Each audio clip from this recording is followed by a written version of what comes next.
আসসালামু আলাইকুম ওয়া রাহমাতুল্লাহ। নবম শ্রেণীর সুপ্রিয় শিক্ষার্থী বন্ধুরা, 2024 শিক্ষাবর্ষে তোমাদের সবাইকে স্বাগতম। বন্ধুরা, আজকের এই ক্লাসে আমরা তোমাদের ইংলিশ বইয়ের ফার্স্ট এক্সপেরিয়েন্স অপিনিয়ন ম্যাটার্স অর্থাৎ মতামতের বিষয় এই এক্সপেরিয়েন্সের ফার্স্ট অ্যাক্টিভিটি 1.1.1 এই অ্যাক্টিভিটি নিয়ে আলোচনা করব। বন্ধুরা, তোমরা সবাই তোমাদের এসবি অর্থাৎ টেক্সট বুকসটি নিয়ে বসে পড়ো। বন্ধুরা, এই 1.1.1 এই অ্যাক্টিভিটিটা শুরু করার পূর্বে আমরা এখানে যে ইনস্ট্রাকশনগুলো দেওয়া আছে সেটা একটু দেখে নেব। তোমরা একটু মনোযোগ সহকারে দেখো। Look at the following images, নিচের ছবিগুলোর দিকে তাকাও। বন্ধুরা, তোমরা তোমাদের বইয়ে এরকম 4টা ছবি দেখতে পাচ্ছ। এই 4টা যে ছবি আছে নিচে 4টা ছবির দিকে তোমাদেরকে তাকাইতে বলছে। And in pairs or groups discuss, অর্থাৎ পেয়ারে অর্থাৎ জোড়ায় অথবা দলে তোমরা এই ছবিগুলো নিয়ে আলোচনা করো। হোয়াট দে ডেপিক্ট, মানে সেখানে কী চিত্রায়িত করা হয়েছে বা কী তুলে ধরা হয়েছে বা কোন মানে কী বিষয় এখানে বোঝানো হয়েছে এটা তোমাদেরকে আলোচনা করতে বলা আছে গ্রুপে অথবা জোড়ায়। আফটারওয়ার্ডস, পরবর্তীতে discuss what you would have done if you were present in those special moments. তার বলা আছে পরবর্তীতে তোমরা আবার আলোচনা করো কি, যে what you would have done, তুমি কী করতে, if you were present in this বা ইন দোজ স্পেশাল মোমেন্টস, ওই মুহূর্তগুলোতে ওই বিশেষ মুহূর্তগুলো তুমি যদি থাকতে তাহলে তোমরা ওখানে কী করতে। লেটার, পরবর্তীতে share your responses with the class, তারপর তোমার যে রেসপন্সগুলো তোমার যে চিন্তা চেতনাগুলো আছে, তোমরা যে আলোচনাগুলো করলা সেগুলো তোমাদের ক্লাসের মধ্যে শেয়ার করতে বলছে। ঠিক আছে বন্ধুরা, 1 ইজ ডান ফর ইউ, একটা তোমাদের জন্য করে দেখানো হয়েছে। অর্থাৎ এই যে 1 নম্বর যে চিত্রটি আছে এই চিত্রের যে বিষয়গুলো এখানে তুলে ধরা হয়েছে সেগুলো তোমাদেরকে মানে করে দেখানো হয়েছে। বন্ধুরা, আমরা তাহলে এখন পরের ইয়াতে যাই। দেখো এখানে আমরা ইমেজ টুতে কিন্তু একটা চিত্র দেখতে পাচ্ছি এখানে। তো সেটা হচ্ছে কি, তোমার ন্যাশনাল মেমোরিয়ালের একটা চিত্র দেখতে পাচ্ছি। তারপর ইমেজ 3তে আমরা এখানে দেখতে পাচ্ছি কি, বঙ্গবন্ধু স্যাটেলাইট। ঠিক আছে বন্ধুরা, তারপর ইমেজ 4-এ আমরা কি দেখতে পাচ্ছি, একজন মানুষকে দেখতে পাচ্ছি। ইনি হচ্ছেন আলেকজান্ডার গ্রাহাম বেল। বন্ধুরা, এই যে 4টা যে ইমেজ আমরা দেখলাম, ঠিক আছে, এই 4টা ইমেজগুলোর মধ্যে এই ইমেজের মধ্যে মানে প্রত্যেকটা ইমেজে আর কি, যেমন ফার্স্ট যে ইমেজটা আছে এই ইমেজ থেকে আমাদেরকে কি করতে হবে, the fact and my thoughts on mangrove forest, কি মানে প্রত্যেকটা ইমেজের ফ্যাক্টগুলো আমাদেরকে লিখতে হবে এবং আমাদের যে থটটা অর্থাৎ চিন্তা চেতনাগুলো, ঠিক আছে, সেগুলো আমাদেরকে লিখতে হবে। কিন্তু ফ্যাক্ট লেখার সময় অবশ্যই আমাদের মাথায় রাখতে হবে যেগুলো এখানে লিখবো সেগুলো কিন্তু ফিক্সড, অর্থাৎ সেগুলো কিন্তু আছেই ওখানে। ঠিক আছে, যেগুলো পরিবর্তনশীল নয় বা যেগুলোতে কোনো অপিনিয়ন নেই, কোনো মতামত নেই, মানে যেটা বলা হচ্ছে এখানে তাই। ঠিক আছে বন্ধুরা, আমরা একটু দেখে নেই।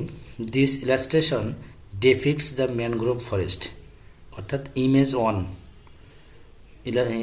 1-এ যে জিনিসটা বোঝানো হচ্ছে সেটা হচ্ছে কি, এখানে ম্যানগ্রোভ ফরেস্টকেই চিত্রায়িত করা হয়েছে বা তুলে ধরা হয়েছে।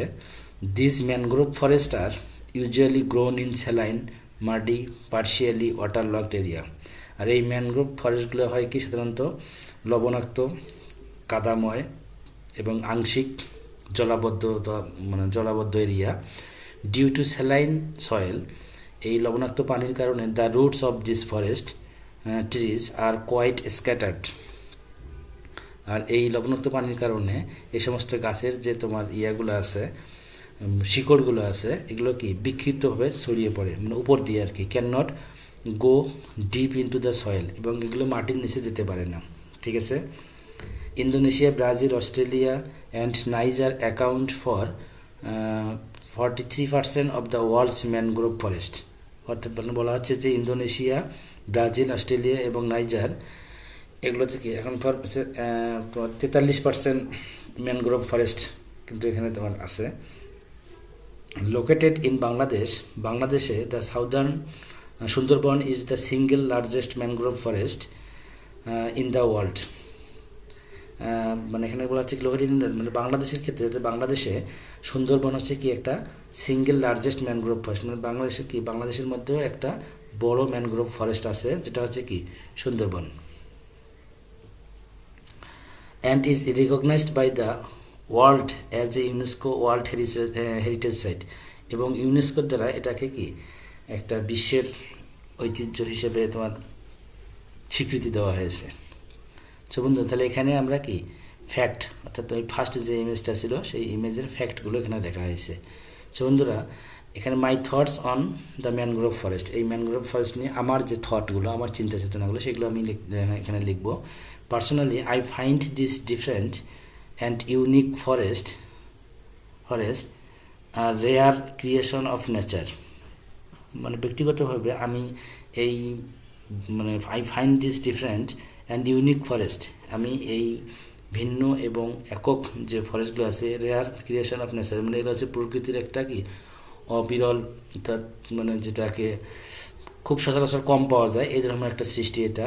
ইট প্রোটেক্টস আস, এটা আমাদেরকে রক্ষা করে ফ্রম মেনি ন্যাচারাল ডিজাস্টার, মানে অনেক প্রাকৃতিক দুর্যোগ থেকে।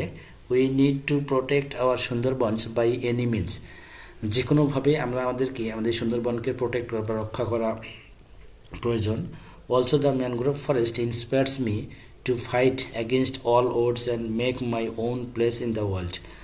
আর এই ম্যানগ্রোভ ফরেস্টটাকে ইন্সপায়ার্স মি মানে আমাদেরকে অনুপ্রাণিত করে to fight against all odds, সব ধরনের প্রতিবন্ধকতার সঙ্গে যুদ্ধ করতে আমাদেরকে সাহায্য করে, অনুপ্রাণিত করে। And make my own place in the world, এবং বিশ্বের মধ্যে আবার নিজস্ব জায়গাটা তৈরি করতে কি করে, অনুপ্রাণিত করে। তো বন্ধুরা তাহলে এখানে কি দেখো, ইমেজ অনে এক নম্বর যে চিত্রটা আছে সেই চিত্রের ফ্যাক্ট এবং মাই থট অন ম্যানগ্রোভ ফরেস্ট, ঠিক আছে, এগুলো নিয়ে এখানে আলোচনা করা হলো। তো বন্ধুরা ঠিক একইভাবে আমরা ইমেজ টুতে, ঠিক আছে, ইমেজ টুতে যে বিষয়টা আমরা দেখতে পাচ্ছি, একটা চিত্র দেখতে পাচ্ছিলাম, সেটা হচ্ছে কি, চিত্রটা হচ্ছে তোমার সাভারের, অর্থাৎ তোমার ন্যাশনাল মেমোরিয়াল অ্যাট সাভার, মানে ন্যাশনাল সাভারের যে জাতীয় স্মৃতিসৌধটি আছে সেখানকার একটা ছবি আমরা এখানে দেখতে পাইছিলাম। সো এই ছবিটার বা এই ন্যাশনাল মেমোরিয়াল সম্পর্কে যে ফ্যাক্টগুলো, সেই ফ্যাক্টগুলো আমি এখানে লিখেছি। তোমরা চাইলে এগুলো লিখতে পারো, অথবা তোমরা বিভিন্ন আরও ইনফরমেশন তোমরা এই ন্যাশনাল মেমোরিয়াল সম্পর্কে বা ন্যাশনাল মেমোরিয়ালের যে ফ্যাক্টগুলো আছে এগুলো তোমরা কালেক্ট করতে পারো। সো বন্ধুরা আমি এখানে এক্সাম্পল স্বরূপ তোমাদেরকে দেখাইছি। সো দেখো এখানে ফ্যাক্টগুলো আমি কি লিখেছি এখানে, the national মার্টায়ার্স Memorial is located at Savar in Dhaka. এই জাতীয় শহীদদের যে স্মৃতি বা মেমোরিয়ালটা, এই স্মৃতিটা বা স্মৃতিসৌধটি is located at Savar in Dhaka, এটা ঢাকার সাভারে অবস্থিত।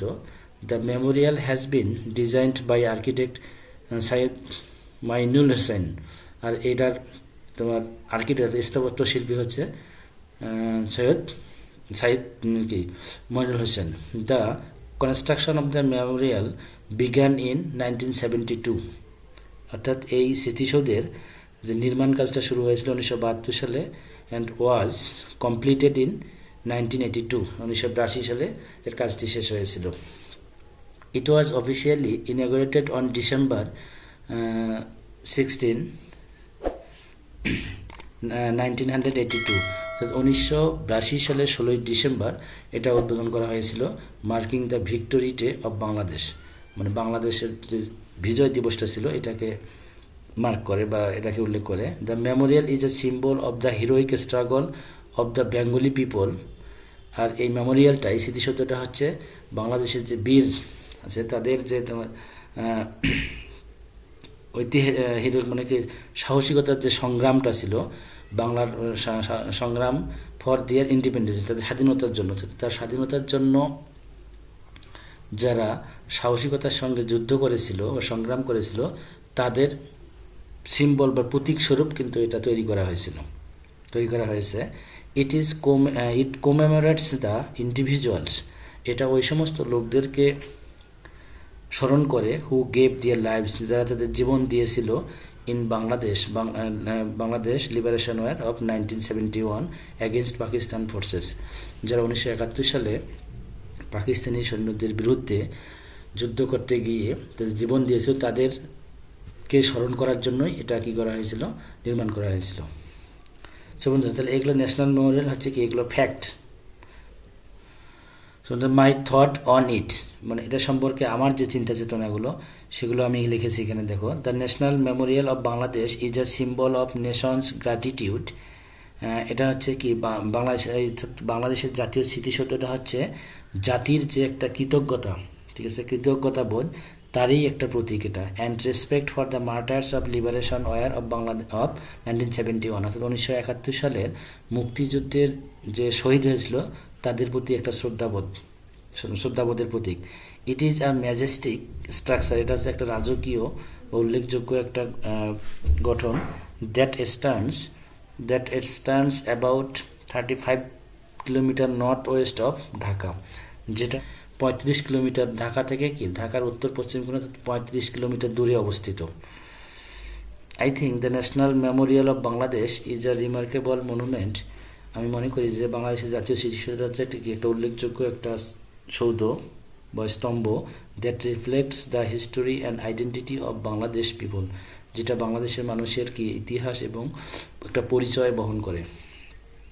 ইট is a place of remembrance, এটা হচ্ছে একটা স্মরণীয় স্থান। Where people can pay tribute to sacrifices, যেখানে মানুষ করে তাদের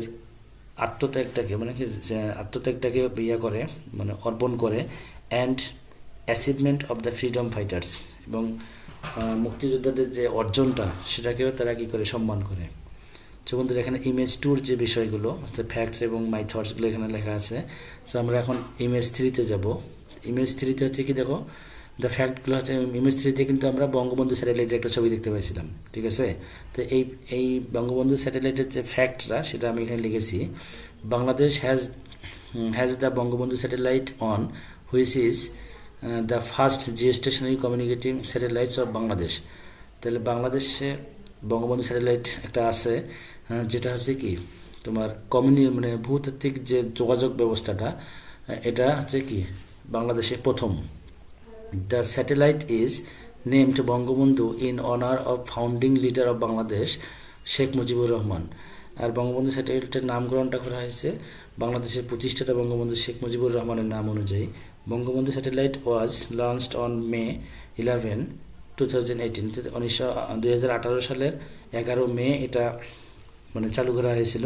the satellite was launched into space abroad space x Falcon 9 block 5 rocket, অর্থাৎ বঙ্গবন্ধু স্যাটেলাইটটা করা হয়েছিল স্পেস এই স্পেসে করেছে স্পেস এক্স ফ্যালকন 9 ব্লক 5 রকেটের মাধ্যমে এটাকে উন্নয়ন করা হয়েছিল।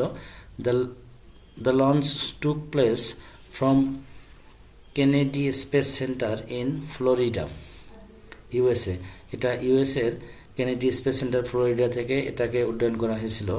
It is a geostationary communicative satellite, এটা হচ্ছে একটা ভূতাত্ত্বিক যোগাযোগপূর্ণ একটা satellite, meaning it orbits the earth at a fixed position relative to a specific location on the earth's surface.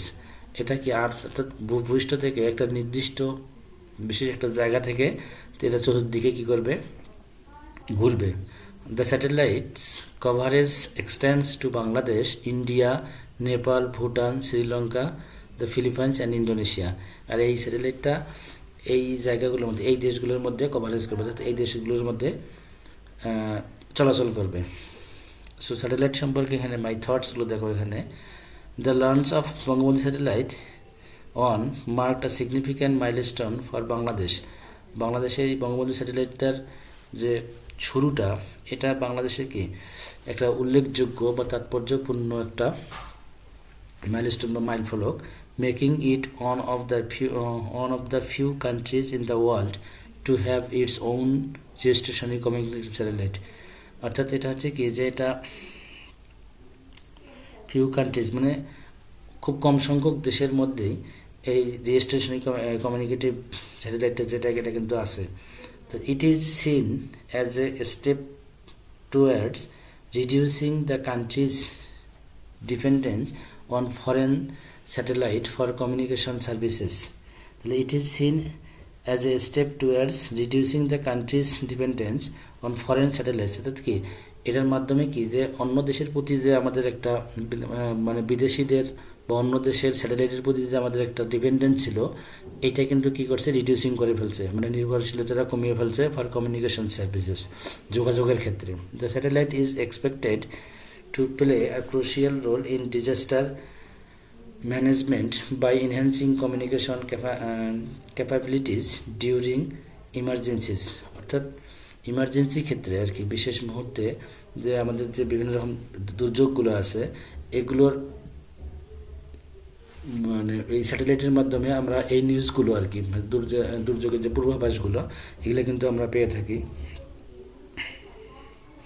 The successful launch of Bangabandhu Satellite 1 is considered as a historic achievement for Bangladesh in the field of space technology and satellite communication. Space technology অর্থাৎ মহাকাশ যে প্রযুক্তি এবং satellite যে communication বা যোগাযোগ ব্যবস্থায় Bangabandhu satellite একটা ঐতিহাসিক একটা অর্জন বাংলাদেশের জন্য। সো বন্ধুরা, তাহলে ইমেজ 3 আমরা ফ্যাক্ট এবং থটগুলো দেখলাম এখানে। সো আমরা এখন ইমেজ 4-এ যাব। সে ইমেজ 4-এ কিন্তু আমরা একজন ব্যক্তির নাম দেখতে পেয়েছিলাম, উনি হচ্ছেন আলেকজান্ডার গ্রাহাম বেল। সো ওনার সম্পর্কে যে ফ্যাক্টগুলো এখানে আমরা দেখি একটু। Alexander Graham Bell was a Scottish born inventor, scientist and teacher who is the best known for inventing the telephone. তো ইনি হচ্ছেন কি একটা স্কটল্যান্ডের কিন্তু একজন অধিবাসী, যিনি ছিলেন কি বর্ন ইনভেন্টর মানে কি জন্মগত একজন আবিষ্কারক, তারপর সায়েন্টিস্ট বিজ্ঞানী এবং teacher, best known for inventing telephone. তিনি কিন্তু কী করছেন টেলিফোন আবিষ্কার করেছিলেন। Alexander Graham Bell was born on March 3, 1847 in Edinburgh, Scotland. তিনি স্কটল্যান্ডে ইডেনবার্গে 1847 সালে 3 মার্চ জন্মগ্রহণ করেন। তাহলে Bell initially studied at the university of Edinburgh. তিনি ইডেনবার্গের এই ইউনিভার্সিটিতে তিনি পড়াশোনা করেন and later continued his studies in London. তারপর তিনি তার পড়াশোনাটা কী করেন লন্ডনে চালিয়ে যান। He eventually move to Canada and then to United States. তিনি ঘটনাক্রমে তিনি কানাডায় চলে যান এবং তারপর ইউনাইটেড স্টেটসে চলে যান। Bell worked as a teacher for the deaf. তিনি ডিপদের অর্থাৎ বধির যারা কানে শুনে না তাদের জন্য কিন্তু তিনি কাজ করছিলেন। Bell is credited with inventing the telephone. তারপর তিনি কী করেন টেলিফোন আবিষ্কার করে ফেলেন। On March 10, 1876 he made the first successful demonstration of the telephone. তার প্রথম 1876 সালের 10ই মার্চ তিনি কী করেন টেলিফোন আবিষ্কার করে ফেলেন by speaking the famous words to his assistant. তিনি তার সহযোগীতে কিছু কথা বলে, Thomas Watson, Mister Watson I come here, I want to see you. অর্থাৎ তিনি প্রথম টেলিফোন আবিষ্কার করার পরে তার যে সহযোগী আছে তাকে ফোন করে এই কথাটা তিনি বলেন যে Mister Watson come here, Mister Watson এখানে আসো, I want to see you, আমি তোমাকে দেখতে চাই। সো এগুলো হচ্ছে কি ইমেজ 4 অর্থাৎ আলেকজান্ডার গ্রাহাম বেলের এগুলো হচ্ছে ফ্যাক্ট।